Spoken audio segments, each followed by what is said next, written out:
inmediato de la evolución de la pandemia, de la epidemia, perdón. En la ciudad, como siempre decimos, hemos tenido el año con el brote epidémico más alto de lo que hemos registrado. Estamos ya en la parte final de este brote, ¿no es cierto? Ya venimos viendo los datos de que se ha estabilizado, incluso hay cierta tendencia al descenso de los casos y de las internaciones, con lo cual probablemente estemos viendo el inicio de la salida, al menos aquí en la ciudad.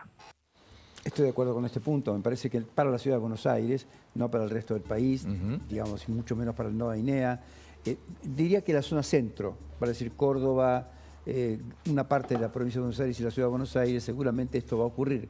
El punto es, ¿quién va a salir mal parado de esta historia? Van a ser las regiones, la provincia del norte argentino, esto no cabe ninguna duda. Y en esas provincias el descenso va a ser mucho más lento, va a ser por arrastre. Yo hice un cálculo hoy, hubo un brote epidémico en el año 2009, otro en el 2016, otro en el 2020 y 2023. Por supuesto, el 2021 no, porque estuvimos todos encerrados todo el 2020, por ende había poca posibilidad de que a uno le picara un mosquito. Lo cierto es que de haber hecho un análisis retrospectivo, las autoridades sanitarias que se fueron sobre todo, hubieran tomado recaudos diferentes para poder soportar este brote que era inevitable, tal cual ocurre en toda la región, no es solo en Argentina. Les recuerdo que Brasil, Paraguay, Bolivia, por supuesto, pero particularmente Brasil. Decía que había distintas estrategias a seguir. Correcto. Mañana vamos a hablar en Más Salud, sí, en señor, este canal, a las 13 horas. A la 1 de la tarde. Vamos a hablar con un experto mexicano, porque en México están también muy preocupados, han quintuplicado los casos y han tomado estrategias de control del mosquito, del vector, por sectores. Por ejemplo, en Veracruz o en Guanajuato hicieron control del vector liberando mosquitos que esterilizan Ayer hablé con alguien que lo había hecho en Medellín, en Colombia. Bueno, en Colombia tienen una biogranja que producen estos mosquitos, estos huevos de mosquitos, y los exportan al resto del mundo. Exactamente. Los exportan, no es que los cobren, los exportan para que la gente los use en estrategias locales, liberando la bacteria que tienen estos mosquitos incorporada, que es un parásito, se llama Wolbachia. Estos mosquitos con Wolbachia, Aedes, generan un mosquito Aedes con Wolbachia, y la Wolbachia no permite que el mosquito tenga el virus. Con lo cual no contagia ni dengue ni chikungunya. Te molesta, te pica. Nada más, punto. Y esto es porque, claro, esto es porque esta es una de las pocas especies de mosquitos que no tiene la bacteria como parásito. El resto de las especies, que son como 3.500 de mosquitos en el mundo, tienen este parásito metido, entonces no transmiten enfermedades. De allí que entonces hagan... Este y un par de especies más son las que eventualmente, por no tener este parásito, pero mañana la vamos a explicar con un poco más de detalles, porque hoy no tenemos mucho tiempo, sobre cuál es esta estrategia en particular. Es muy interesante, muy interesante. Y otras estrategias que se llevan a cabo. Por ejemplo, vos contabas que S.C. Johnson tiene una planta de repelente de mosquitos en México. En México prácticamente no usan repelente. Me contaban hoy. De tal modo que mañana vamos a profundizar en este tema. Les recomiendo especialmente que vea el programa de mañana especial sobre dengue, a punto de partida de estas estrategias diferentes que acá nadie conoce, las conoce, nadie las aplica, esto quiero decir. Ricardo Teijeiro, mientras tanto es médico infectólogo, está con nosotros para sumarse. Ricardo, un abrazo, ¿cómo le va? ¿Qué dice? Buenas tardes. ¿Qué tal? Buenas tardes. Y sumando a lo que están diciendo, hay varias estrategias de esterilización de mosquitos. Una es esa que se está usando en el mundo. Creo que en Mendoza se está haciendo otra experiencia y también se está avanzando. Creo que es justamente el camino que hay que tomar, ¿no? Hay que hacer una estrategia de gestión integrada para poder prevenir el dengue, si no es imposible. Y es toda la región lo que está sufriendo. México, Paraguay, Brasil, Ecuador, toda la región este año multiplicó los casos de dengue. Entonces, bueno, creo que tenemos que trabajar todos en conjunto también, ¿no? Acá no hay límite geográfico para estas enfermedades. ¿La idea de una vacunación masiva no le convence o sí?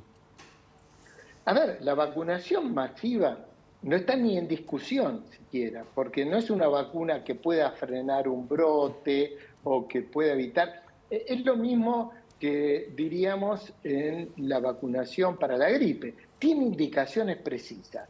puede ser conveniente para un grupo de personas que se puede complicar. Ese es el objetivo de la vacuna, que el paciente no se complique. Entonces, nosotros tenemos vacunación para gente que tiene alto riesgo, como ser la gente que vive en zonas endémicas, ya lo hemos hablado muchas veces, porque tiene muchas posibilidades, no solo de enfermarse, sino de hacer reincidencia con los distintos serotipos, si es que están circulando más de un serotipo, como está pasando en nuestro país, que está circulando fuertemente 2 serotipos. Ahora bien, también aquella gente que ya tuvo un episodio se puede ver beneficiada, pero la vacuna, la realidad, que después puede decidir cualquiera en aplicársela.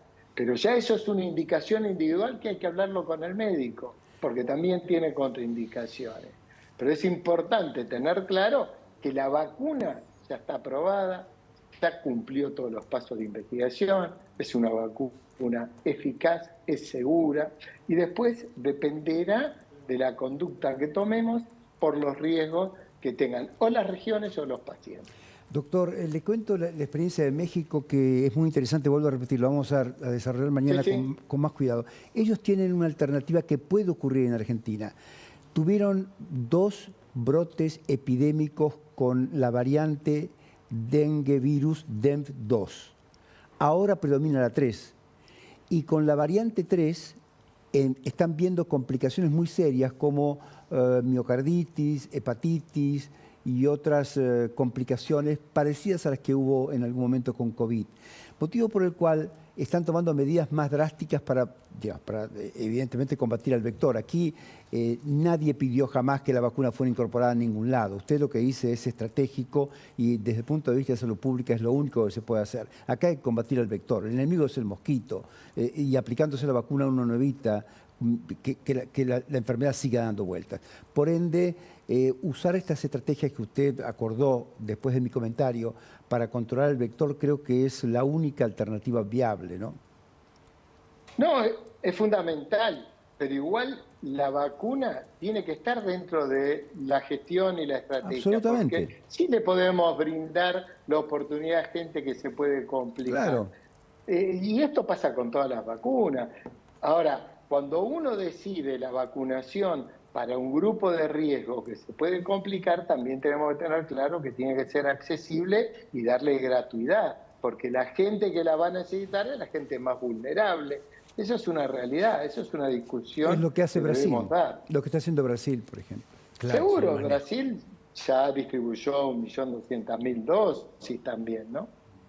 Pero bueno, es muy importante que esta discusión se dé y que intervengan todas las sociedades científicas, y ya las sociedades científicas tienen documentos de posición contra todo esto. Ya se presentaron los documentos diciendo cuál es la posición de cada uno. Ricardo, como siempre, un enorme placer. Lo último, aunque sea breve, con la baja de la temperatura, usted estima que vamos a tener una baja de casos muy importante, como dijo Quirós, particularmente en la ciudad de Buenos Aires y en el centro del país. No cabe ninguna duda, el doctor Fernán Quirós se remite solamente a los datos que tenemos. Estamos en meseta, va a ir descendiendo en las próximas semanas, seguro en las zonas que no son tropicales. Claro, en las zonas de alto riesgo va a seguir siendo endémico quizás, y tenemos que mirarlo, pero no tenemos que esperar al año que viene que haga calor para empezar a trabajar contra el vector. Tenemos que trabajar todo el año. Hay que hacer una política de salud con objetivos claros y que se mantenga en el tiempo. No hay que hacer política con la salud. Eso tenemos que definir de una vez por todas, porque no puede ser que con cada cambio de gobierno se cambie la orientación de la política de salud. Ricardo, enorme abrazo. Ahora sí, muchas gracias, muy gentil. Hasta la próxima. Por favor. Buenas tardes. 129 víctimas fatales ya por el dengue. Esos son datos del 15 de marzo. Sí, todavía no se publicaron los nuevos. En Mar del Plata acaban de internar a un adolescente de 14 años, por ejemplo, en el materno infantil oriundo de La Matanza. Y en Salta falleció una chiquita de 6 años, la semana pasada. Sí, sí. Y en Catamarca un chico de 13. Exactamente. Urgente, nos tenemos que ir a Ronen porque hay